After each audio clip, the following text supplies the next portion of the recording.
Hey everybody, Al here playing Kingdom Hearts Unchained Key.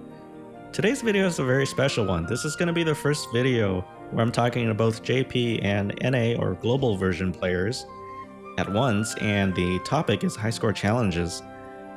As of right now, there's extremely little information on how high score challenge scoring works, and the explanation given in the Japanese version is really vague. Not to mention the NA version actually just leaves out this information altogether.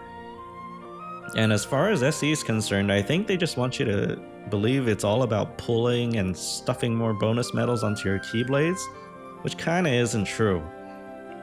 But it's no surprise that the lack of information means pretty much everyone ends up running these the wrong way. Well, maybe not wrong way, but we do leave a lot of extra points on the table if we don't know what's going on. Anyway, I'm here to change all of that for you guys. I've made hundreds of runs doing tests and have quite a bit of real actionable insight on how the scoring works and how you can pilot your deck to a better score consistently. There's too much to talk about in one video, so I'm gonna break it up and call this part 1. And given how valuable this information is, I'm gonna pause here and ask that you guys like and subscribe right away. Tell all your party members and your friends who play the game to sub this channel, whether they play NA or JP. You might be tempted to keep this information to yourself, but that's not cool, alright? Okay, it's time to back up all that talk with some gameplay. I'm gonna run the first 2 rooms in the current JP High Score Challenge using the same setup both times. The first time I'll run it normally, as a lot of you might, and the second time I'm gonna run it using, let's call it the L method, for a better score. Here we go. Okay, we'll be bringing this treasure trove, and this is what I used earlier, and we're gonna take this friend Ursula for 52%. And we'll be going down the speed path for the demonstration.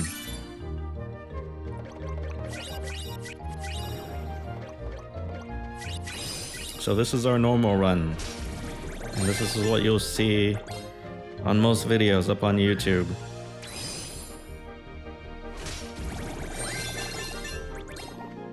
Getting further very efficiently, saving gauges, because we don't need to spend them.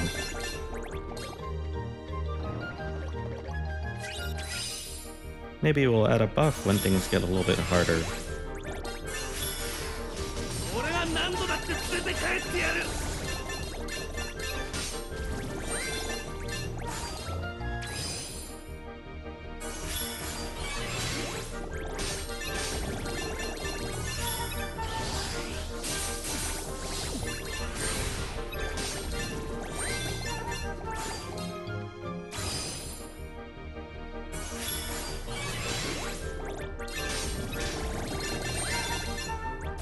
We're playing it safe. We're pretty close to probably going to be full gauges by the end of the room.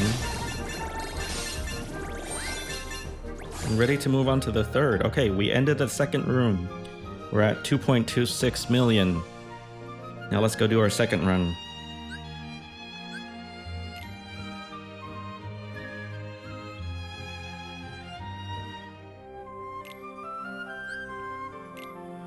Okay, second run, same friend medal, same everything, but a better score.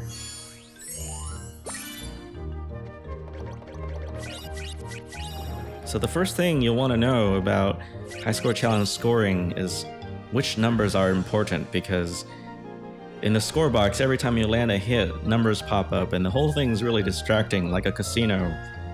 But there's only one number that matters, and that's the one that pops up when something dies. That's called the damage bonus, and I'll try to call these out for you guys as they pop up.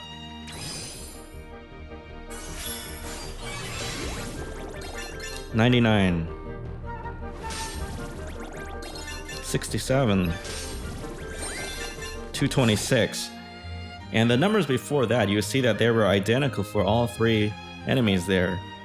Those first numbers and the numbers that pop up every time you land a hit those are all going to be based on HP, and they're going to add up to the same number no matter how you get there.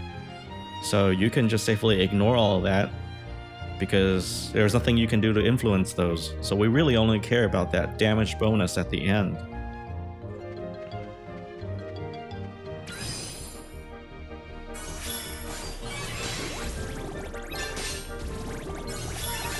Yami ga ore o michibite kureru sa. 134 there, 266. And sometimes that 266 is based on because we kill three enemies with that ability there, so it's close to 134 3 times.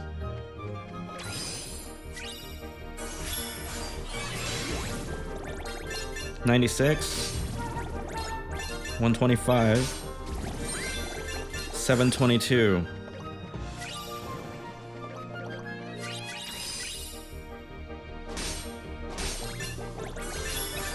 Yami ga ore o michibite kureru sa.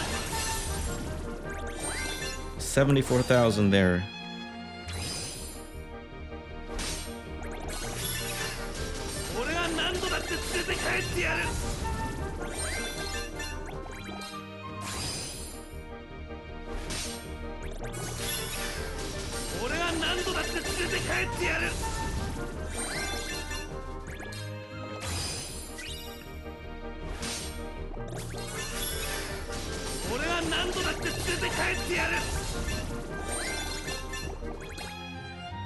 Okay, end of the second room. With the chest we have full gauges, so it comes out to be about the same. But instead of 2.26, we're at 2.31. We're how many is that? It's 50,000 more than the first run. Pretty good improvement, right? The improvement actually scales more and more if you continue to play like this through the rest of the rooms. And so basically the game wants to see stronger attacks used against each enemy, and that's what gives you a higher bonus. You'll want to set up and pilot your deck in such a way that you deal the strongest attack possible to each individual Heartless. You can try to work all these things in your favor, basically the attack stat, multiplier, keyblade multiplier, attack buffs, and skill procs. All these are going to help your damage bonus. And according to the official JP notice, enemy defense does not matter, so defense debuffs or damage numbers aren't that reliable as far as determining bonus goes. Anyway, the whole thing is actually really complicated, so let's just stop here and end part 1. I will go into more detail on the math behind this in part 2, but I need your guys' help to get me there. I'm still new to the whole YouTube scene and feel like I have a lot to offer, so I'm really hoping for more of you to subscribe and support the channel. I'm slowly building this up, and my short-term goal is to get to 100 subs before making part 2 of the L method for better HSC scores. Let's make it happen, alright? Okay, take care guys, and I'll see you next time.